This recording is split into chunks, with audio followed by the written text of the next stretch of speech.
Hello student, हमारे सामने एक रिफ्रैक्शन का क्वेश्चन है जो जे एडवांस का 2002 का पेपर में आया हुआ क्वेश्चन है। तो स्नेल्स लॉ का एक बेस्ट एग्जांपल है।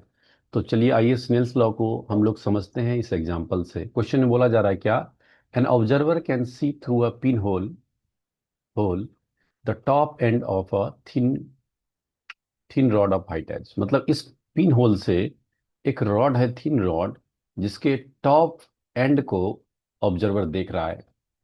Placed as shown in the figure, the beaker of height is 3h and its radius is h। मतलब इसका डायमीटर दे दिया 2h, तो बेस रेडियस हमारे पास h गिवन है। when the beaker is filled with liquid up to height 2h, then he can see the lower end of the rod।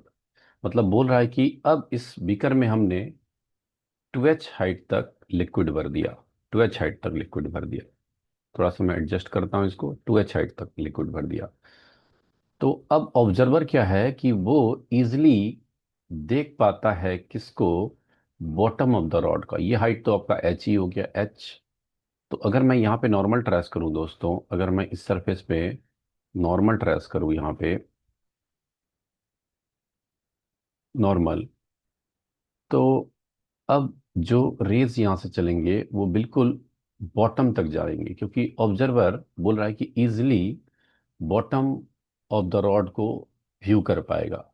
ठीक है, तो इसको मैं एंगल ऑफ इंसिडेंस बोलता हूँ, और ये नॉर्मल से एंगल ऑफ रिफ्रैक्शन है। ठीक है सर। तो पूछ रहा है रिफ्रेक्टिव इंडेक्स ऑफ लिक्विड क्या होना चाहिए। ओके, अब देखो टोटल हाइट हमारे पास 3h है, और होल भी टॉप में ही किए हैं। मतलब ये हाइट भी आपको h ही दिया हुआ है। ठीक है सर। अगर मैं इस एंगल को थीटा मानूं, तो आपको नहीं लगता ये एंगल भी थीटा ही होगा? क्लियर।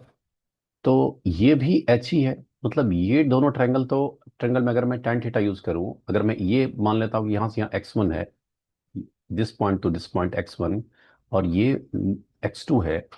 सो tan थीटा अगर ऊपर वाले में यूज करेंगे तो आप बोलेंगे h/x1, और नीचे वाले में यूज करेंगे तो h/x2। मतलब x1 x2 आपस में सेम है, क्या मैं बोल सकता हूँ?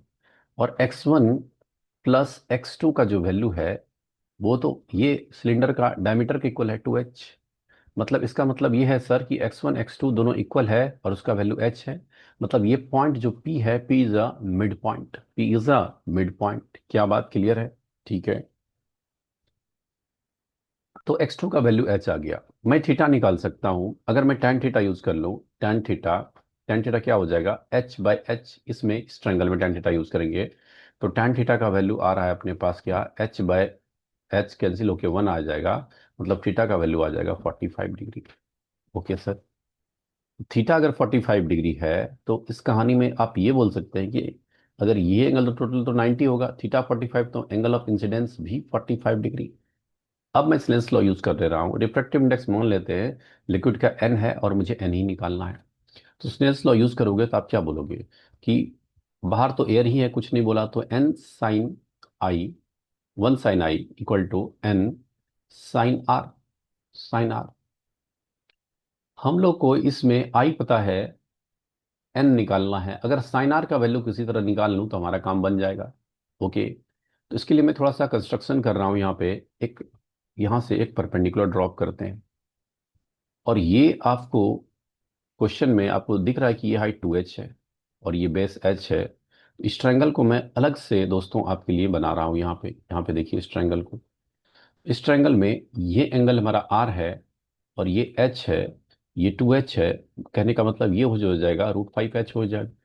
तो साइन आर का जो वैल्यू आ जाएगा, परपेंडिकुलर बाय हाइपोटेनियस h/√5h।